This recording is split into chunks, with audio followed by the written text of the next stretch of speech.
Welcome back. You're watching France 24 and it's time for Media Watch, our daily roundup of the top international stories creating buzz online and in all sorts of media. Rebecca Bowring is here with me for that. Hi, Rebecca. Hi, Lana. And we start with that food crisis in the Horn of Africa. It is, of course, and has been topping our headlines here at France 24. Tens of thousands of Somalis are leaving their country in search for food, pouring into neighboring Kenya. How's that all being reported on the web?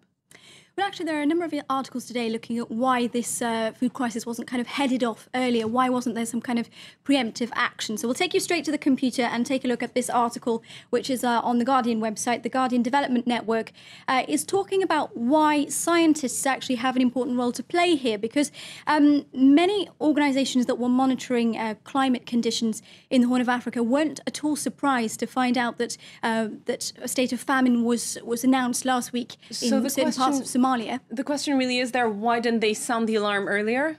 Well, in fact, they were sounding the alarm, but the thing is they weren't necessarily doing it in a way that the political classes were taking note of. And that's what this article talks about, that in fact it's extremely important that a better kind of channel of communication is opened up between scientists and also journalists. Interestingly, it points out that journalists have a specific role to play as well in terms of reporting preemptively and accurately on disasters that may well come, because oftentimes political classes, they don't want to invest money or send aid until they know something is definitely going to happen. And even though technology is now so good that we do know what's to come in a lot of ways, you know, there is certain sort of satellite monitoring devices that countries can invest in, it's a case that information hasn't always been very accurately communicated.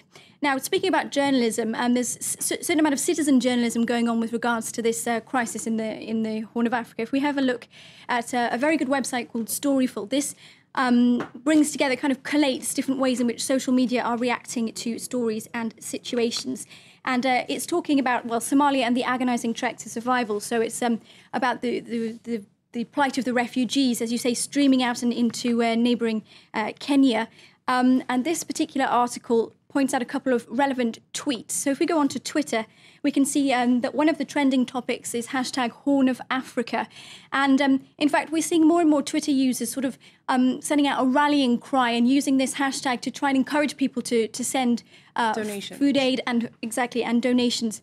In fact, more and more as well of humanitarian workers. And this is one guy, Chris, who works at UNICEF. He's actually in one of the principal refugee camps in the north of Kenya. He's been using it to sort of give almost like a witness statement, to give his testimony as to what he can see in those camps, and some extremely moving tweets about what he's seen here. He says, haven't seen one child suffering from malnutrition, smile, scary. So we're seeing a lot of aid workers actually mobilising on social networks.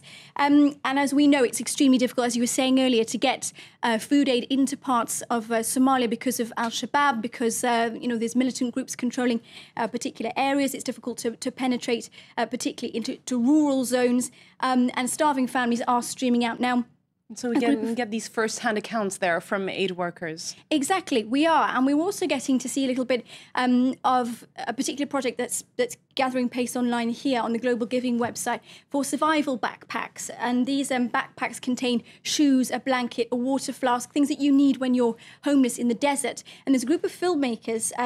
They're from Somalia, Kenya, the US and Australia. They've banded together and they've created a documentary called Dadaab, Get There or Die Trying. And we can take a look at an extract from that just now.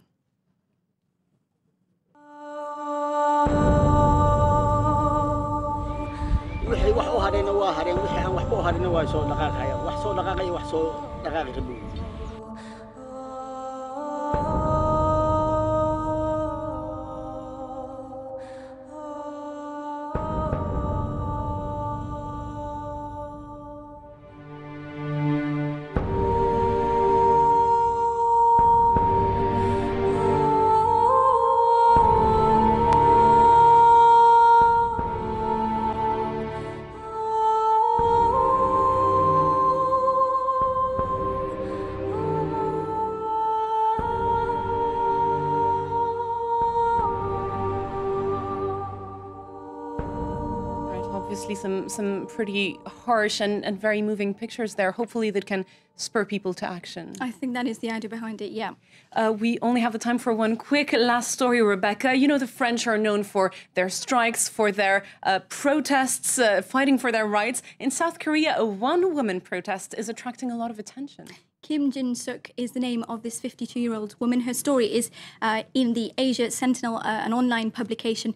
It's quite an incredible story. Talk about determination. She's now on her 201st day, living on top of a crane in a shipyard, 35 meters above ground in Busan, the second largest city in South Korea. And it's an act of protest. It's a one-woman act of defiance after executives at the Hanjin heavy industries firm laid off dozens of workers, and their jobs actually went off to the Philippines. And she's a welder, but she's also a writer, and she's someone who mobilizes against the difficult labor environment in South Korea and the inequalities perpetrated towards workers. So she's living there in very difficult conditions, no toilet, no running water, and no electricity, but she's continuing to pledge to fight for these workers who've lost their jobs. And she's not leaving that crane. Quite a symbolic choice indeed. Thanks very much for being with us, Rebecca Bowering. Thank you. That was Media Watch on France 24. Stay with us. Live from Paris continues. A fresh news update is coming up in a couple minutes.